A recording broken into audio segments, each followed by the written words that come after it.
All right, guys, good evening, afternoon, good morning, wherever you are watching this Google Hangout. My name is Richard Duffy, also known as Reverend Rich, and I am excited again to come back with you with another lesson on the metaphysical approach to wealth and prosperity. And we have been using the classic book by Catherine Ponder, the Reverend Catherine Ponder, on the book entitled The Dynamic Laws to Prosperity. And guys, this is a phenomenal book if you're looking to increase any area of your life and you want to be prosperous in your relationships, in your bank account, in your business, in any area of your life, guys, this book will is a classic and it would absolutely change your life. So I'm hoping that you are benefiting from the previous videos that I've done. I believe this is the sixth or seventh one in a row that I have done on the metaphysical approach to wealth and prosperity. So my intention is to build wealth consciousness all over the world because I believe it's significant. I believe it's very important that we begin to share the principles and these prosperity laws everywhere we go. I believe that if we start teaching these principles and teaching these laws, we can eliminate some of the problems and the crime and the many things that are happening in our world today. You know, in the first video, I believe the first video that I did on this particular lesson, I shared that many of our clergymen have to take the onus on themselves to teach their congregation these prosperity laws because a lot of times we emphasize this aspect of where we are going to be in the afterlife when we die, but we very rarely deal with the issues that we are facing right now. If you hear someone barking, my dog is outside barking at another dog, and so we rarely emphasize the issues that we're dealing with right now. And many people, many, I'm talking about a lot of people. How about 95% of the people out of 100 are struggling in their relationships? They're struggling financially. They're struggling on their job. They're struggling on their business. They're struggling in life, period. And we need to emphasize the prayer that Jesus taught. This is not the prayer that Reverend Rich taught. We need to emphasize the prayer that Jesus taught. And he says, Thy kingdom come, thy will be done on earth as it is in heaven. In my opinion, we're supposed to bring heaven here. And so my goal, the aspect of heaven, is being able to go where you want to go, do what you want to do, be what you want to be, having health, prosperity, happiness, joy, and money. Having a well-balanced life where you are prospering in every single area. So I'm encouraging all ministers to teach these principles to your members so they can show forth God's glory. And what does it mean to show forth God's glory? Well, one way to do that is being happy about yourself, being happy about those things that you accomplish, being happy and knowing that you deserve to be wealthy, you deserve to be happy. All right, so we need to encourage them. We need to share these principles. They are so important in the growth of everybody. All right, so we're in chapter 4. Chapter 3, we talked about the vacuum law of prosperity.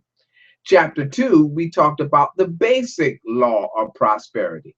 The basic law of prosperity had to do with thoughts held in mind. They produce after their kind. We talked about how thoughts become things.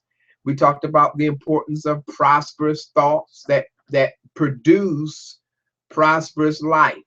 In other words, can my thinking create supply for me in every area of my life? And we came to the conclusion that yes, it can.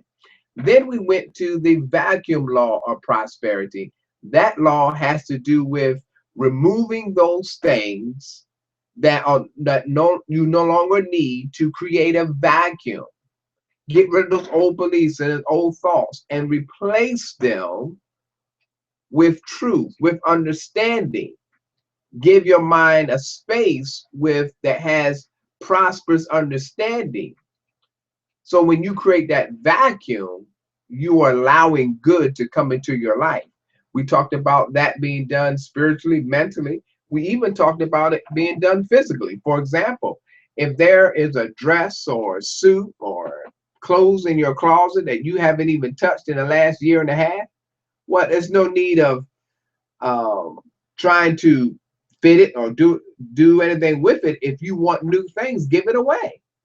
Okay, and once you give it away and let it go, you create a vacuum, and you create the effect of the universe bringing good back into your experience. So that is the purpose of creating that vacuum. And this particular law is the creative law of prosperity. Now, this particular chapter, Catherine Ponder goes through several steps and how to use this creative law. After looking at this particular chapter, I believe it's going to take about 3 sessions in order to get through all of them, because I believe there's some very important points that I want to share with you. And because I do not want the Google Hangout to be too long, so I believe it's going to be about 3 sessions on the creative law. And so the first one we're going to go into right now. And so again, this is the book, The Dynamic Laws of Prosperity by Catherine Ponder. You can get this book Amazon, or you can even get the audio, and where it actually, she does a whole lesson on the audio tape where you can listen to it in your car, and I recommend that as well. Okay, here's what she says. And I like this first sentence because it's almost like Catherine Ponder said, okay, we done the basic law, we done the law, the vacuum law. All right, guys, let's get busy. Exactly what it says here. Let's get busy. She said, let's get down to business about prosperity. Now, I don't know about you guys, but I'm ready to get down to business. I'm ready to take the prosperity aspect of my life and ready to get down to business. And I'm talking about manifesting what I know is rightfully mine because I am a child of God. It is my heritage, and so it's rightfully mine. And you should be ready to get down to business and start manifesting those dreams and those goals that you want. I have big goals. I have big dreams and big visions, right? So it's time for you and all of us to get down to business. Look what she says. Let's get down to business about prosperity. Let's stop playing. Stop playing games, right? Now that you have formed a vacuum, you are ready to fill the vacuum with rich, new good through the creative law of prosperity. Now, remember, the vacuum she talked about is getting rid of the old, right? Old ideas, old concepts, old beliefs. Now you're ready to fill that vacuum with creative laws. So you can't put new wine in old wineskin. So once you got rid of the old ideas, old beliefs, old concepts, you created that vacuum. Now it's time to get down to business, guys. It's time to work this thing. You know, the late, great Dr. Johnny Coleman said, it works if you work it, right? She said it works if you work it. Well, guess what? It's time to work it. It is time to work these principles. Look what it says here. So let's get down to business about prosperity. Now that you have formed a vacuum, you are ready to fill that vacuum with rich, new goods through the creative law of prosperity. Actually, the creative law of prosperity concerns three basic steps given in this chapter and the next two Now, the first step is having a plan, writing out one desire concerning that plan, and constantly expanding that plan. Now, this is tremendously good, guys. The first step is having a plan. There's a wonderful quote by a gentleman that says, "A person who has not planned has also planned to fail." Without any plan, then you have planned to fail. There has to be a plan put into motion. Here's one of the biggest mistakes that I have found, not only it has in my life, but I know in many people's lives. They don't have a plan. They don't feel they need a plan. Now, I'm going to say something that may alarm a lot of people. I'm not really concerned that it upsets anybody. But I have to say this because, again, my intention is to build wealth conscious all over the world. I'm not trying to be your best friend. Most people in the world today, their plan is to get out of here or the world to come to an end. And that's the only thing they're concerned about. Now, how do you know that's true, Richard? How do you know that's true, Reverend Rich? Because that's how I thought. I had this erroneous idea. Now, I really want you to hear this, guys. I had this erroneous idea that what is the purpose of going to college? What is the purpose of saving money for this and doing money for that, doing this? Rapture getting ready to take place anyway, so what's the purpose?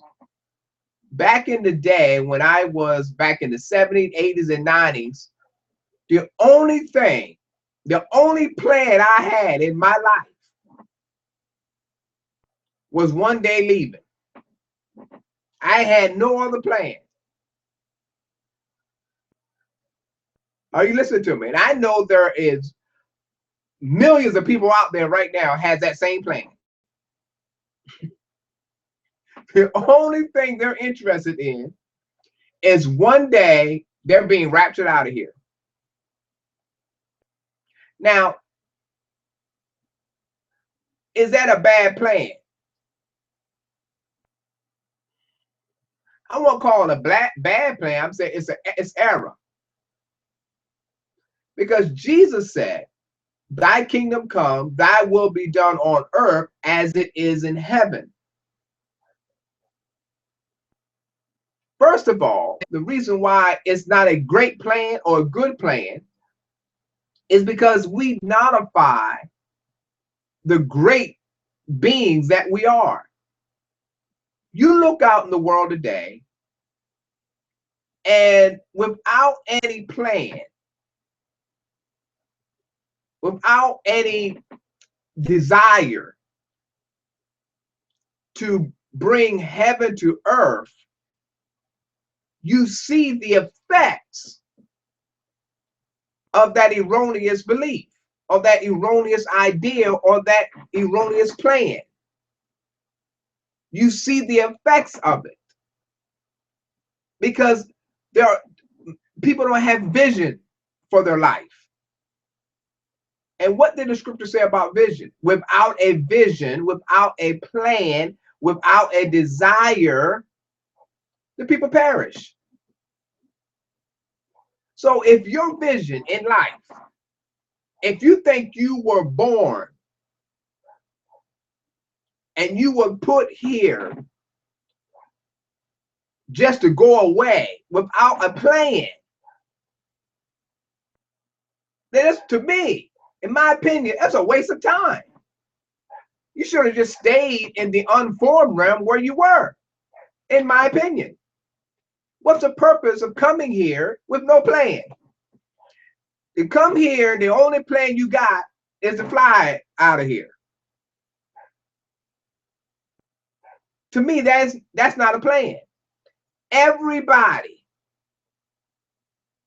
that's born into this physical experience, understand that you are an infinite being in a body. And you have a purpose for being here. Our goal is to be a light unto the world. And we're supposed to shine our light so bright that it will draw people to that light. Well, we can't draw nobody to the light. We're not here. So for years, let me share this with you. For years, I spent my life, and I'm not afraid to say this, guys, and I don't care who likes what I say.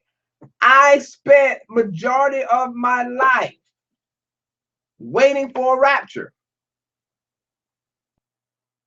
and had no plan. Had no plan. Because I believe it's going to happen at any time.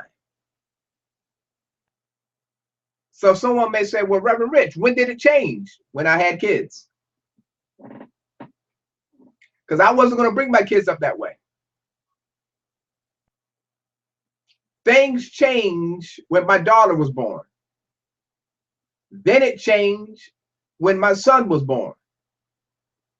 And I was not going to bring my kids up with this idea of just doing nothing, just working on a job, hey, and doing nothing with no plan, no vision, no dream, and you waiting one day to be raptured out of here with no plan.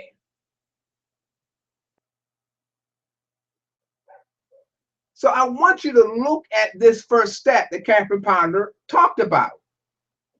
She says, I want you to hear this. Having a plan, write out one desires concerning that plan. I couldn't write out no desire because I had none. I didn't have no desire. I had no desire to be successful in business because I didn't think it was important. I didn't have no desire to build a big business or even the idea of building a huge church because I felt that it was the purpose. And I know there is a plethora of people out here that have the same beliefs I had. And you realize that we're still here. My question, do you have a plan? Many of the people that taught that to me are dead and gone.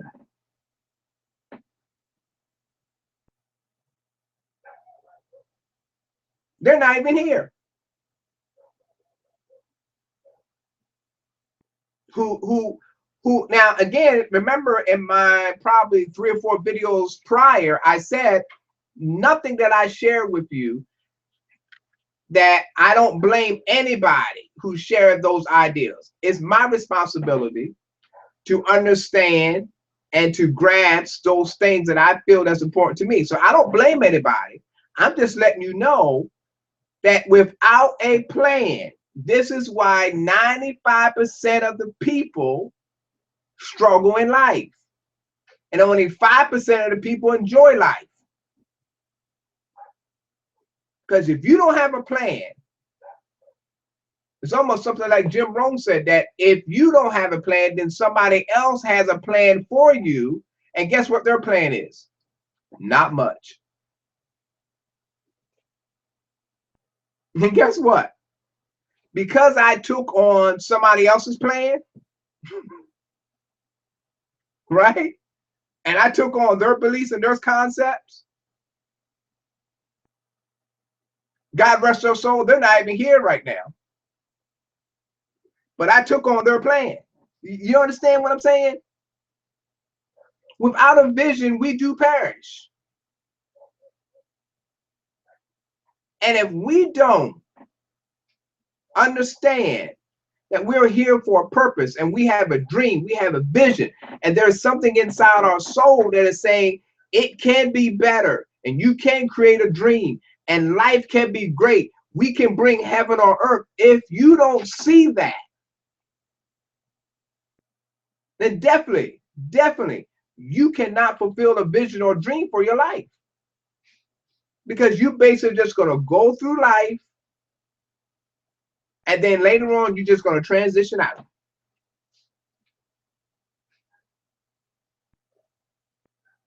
All right, listen, step one in this creative process: having a plan, write out one desires concerning that plan. Now, what's so unique about writing out your desire is, what do you want to do, be, and have?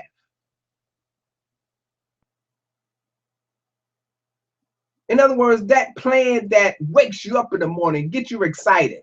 You know, there's a lot of people hate getting up in the morning, hate going to work. What is that plan? What is that zest that gives you the energy and the passion and the love? What is it? It's already on inside of you. Actually, when you came here, it was already there. It was there before you even arrived here. Now, sometimes we get sidetracked and we take on somebody else's plan, and then all of a sudden something wakes up on the inside of you, like it happened to me. It started waking up with me in 2006. A little bit earlier than that, but really started hitting me in 2006. And I decided I wasn't going to follow anybody else's plans. God had a plan for my life, and I'm going to fulfill that plan. So the first step you do is having a plan, writing one's desire down concerning that plan, and constantly expand the plan. Do you realize that once you write out the plan, there's not this one plan. It's not this one little plan. You continue to expand the plan. And that plan can get so big. But the first step you have to do is write it out. So what is your plan? The next step is to mentally imagine that plan, and does plans desired as fulfilled. So next thing you do is mentally imagine the plan. After the plan is you've written it out and seen it, then mentally imagine that plan. Imagine that plan and that desire being fulfilled. That's the second step. Now watch this. The third step is constantly affirm the perfect fulfillment of that plan. Constantly affirm that your plan is fulfilled. Now, I want you to hear something I'm about ready to say. If you don't do number one, forget about step 2 and 3.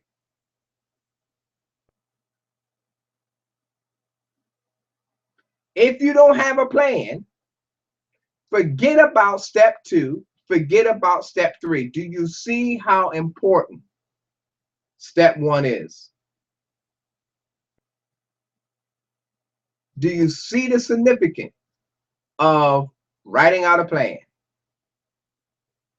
Knowing what your plan is, because you can mentally see the plan, right? And thirdly, you can't affirm the fulfillment of that plan if the first plan is not done. And I'm just being honest with you guys. I'm opening up my heart and my soul to you guys. I'm honestly letting you know where I was in the past and where I am right now.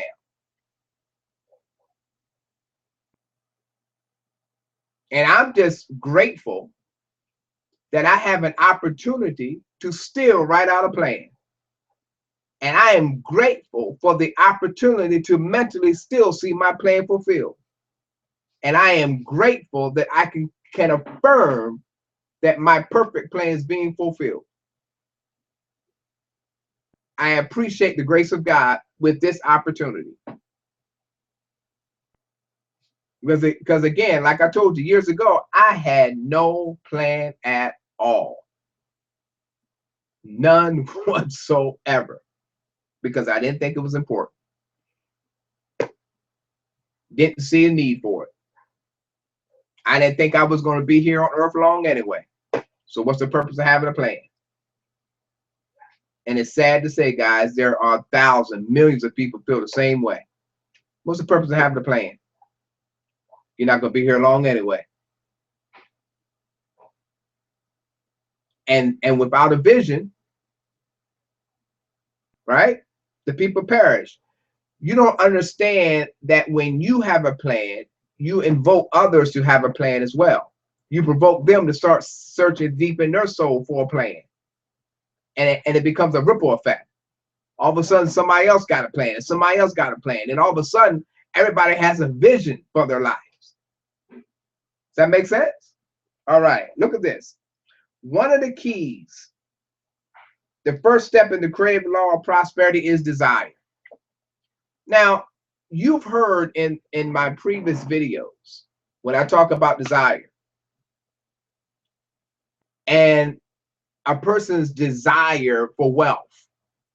And I talk about wealth a lot because this is one of the plans that people fail to plan for, because again, it's one of those things that people didn't think was important. Plus, they didn't think it fit in the Christian environment. You know, especially being spiritual, desiring wealth or desiring to be rich was not in the plan. Because there are a few scriptures in the Bible that would make you believe that wealth and riches and desiring for that was not virtuous. It was you're completely out of God's will. But Catherine Ponder talks about that you should have not only a desire, but a strong desire. Very strong desire. I'm going to tell you what she says here. Look what she says. The first step in the creative law of prosperity is desire. You cannot want to create a better life for yourself if you don't have desire for it. It's completely impossible. Look at this. And the ability to do something constructive about that desire. There is nothing weak or lukewarm about true desire. It is intense and powerful. So a person's desire for wealth should be intense and it should be powerful. Why should it be powerful? Well, guys, just take a look at things right now.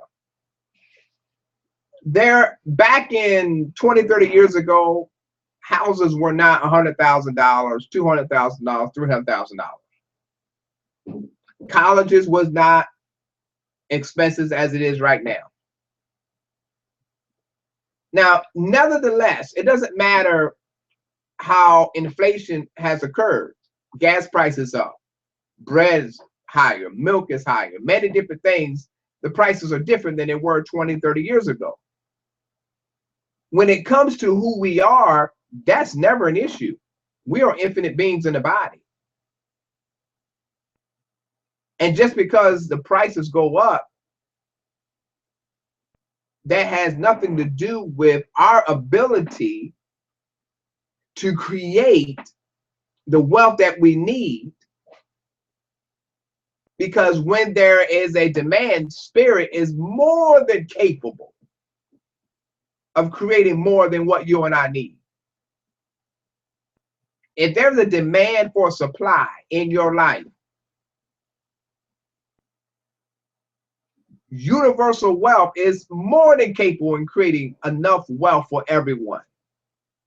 but it cannot create it for you if you don't have a desire for it. Did you hear me? It cannot create the wealth for you if you don't have a desire for it. It's like you have all of this wealth sitting here waiting for you, but you don't want it. I'm going to say that again. It's like you have all of this wealth sitting here waiting for you, but you don't want it. You have no desire for it. And so guess what? You tie the universal hands. Said, I cannot manifest good for you or what you wish because you don't desire it. Look, it says, there is nothing weak or lukewarm about true desire. It is intense and powerful. If properly developed and expressed, a strong desire always carries with it power for success. I like what she says here. If properly developed and expressed, a strong desire always carries with it the power for success. When desire is properly developed, okay? So it's nothing wrong, and I've said this several times in other Google Hangouts, it's nothing wrong for an individual to have a strong desire for wealth and riches if they are spiritual. But if it's properly developed, it can be wonderfully expressed in their world life and affairs. And one of the ways to get properly developed is the lessons that you're hearing from me and many other people who are sharing as well. Look, it says, a strong desire always carries with it the power for success. The stronger your desire for good, the greater the power of your desire. Did you hear that? The stronger your desire for good, the greater the power of your desire to produce the good for you. I'm going to say this again because I want you to really understand. I did not have a strong desire for wealth years ago because I didn't think it was important. But if you will look at some of the successful men and women today, matter of fact, there's a video that I post on Facebook. One of the greatest actors to me, I mean, he's a great actor, Will Smith. Listen to his video and hear how he talks about success and achievement. You can tell he had a strong, intense desire to succeed, to be the best actor that he could be. Look what he has accomplished in his life.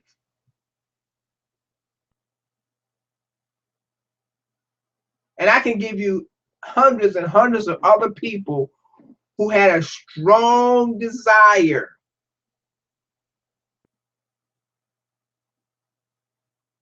And because of that strong desire,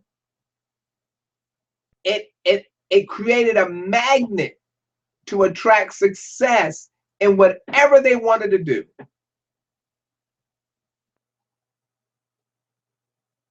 So I'm encouraging you to understand that a desire to be better in whatever area you want to be better in your life, it has to be intense. You can't be wishy-washy. You can't be playing with it. In other words, you got to be serious and focused. You cannot, well, you know what, if I make it, okay, I don't care. Yeah, if I become, first place, man, no. The ones who win the race is the one who has strong, intense desire.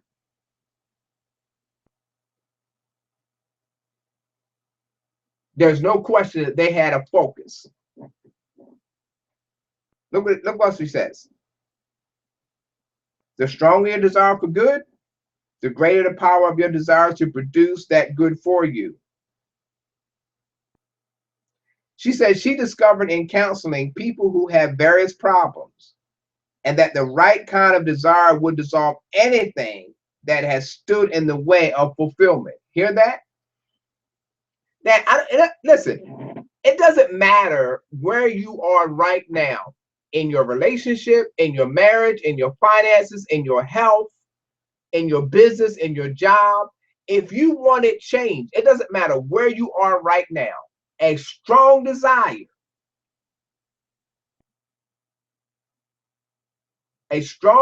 who says, no matter what, I will succeed, no matter what, it will happen for you. But it can't be wishy-washy.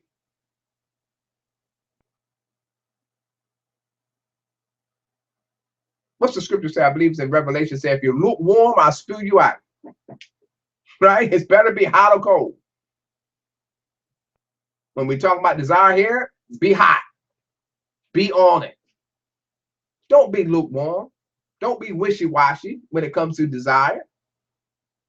If you want a happy relationship, well, be strong and sincere about what it takes to build a happy relationship. Don't be wishy-washy about it. You want to build a relationship with your children? Don't be wishy-washy. Build that relationship. Have that strong desire to build a relationship with your children. If you want to create larger income, create more wealth, don't be wishy-washy about it.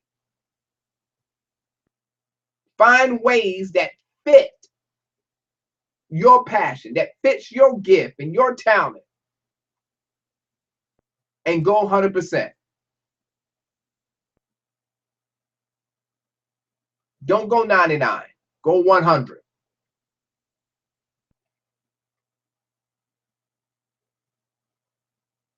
She says, how can you release your deep-seated desires for prosperity and success? By centering your attention on one big goal at a time.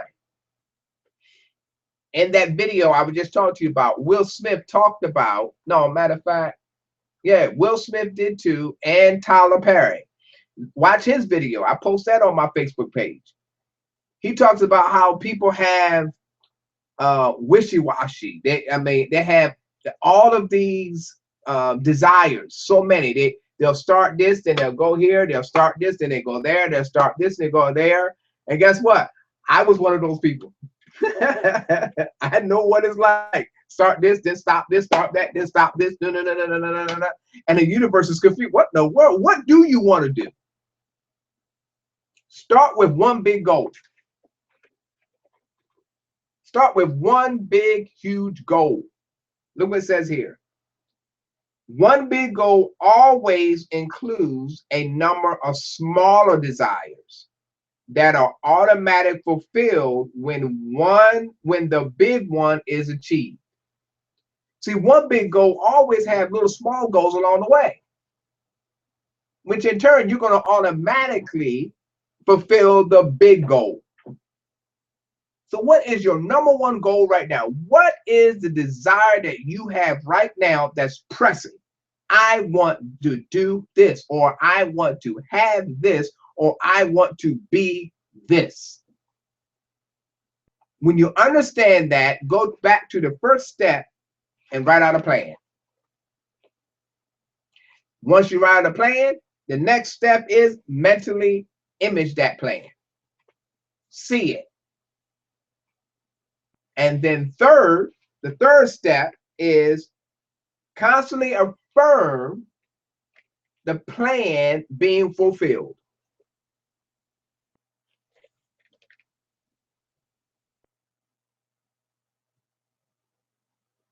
Psychologists say that we influence people and events by having great desires and great goals. Did you hear that? Did you hear what I just said? Psychologist says and agrees that we influence people when we influence people and events, I'm sorry, by having great desires and great goals. As I said to you earlier, I'm going to say it again. I would say probably 20 some years ago, I had no goals because I had one goal and one goal only, that one day I will not be here. And without having a goal or a vision, imagine how many people I could have influenced.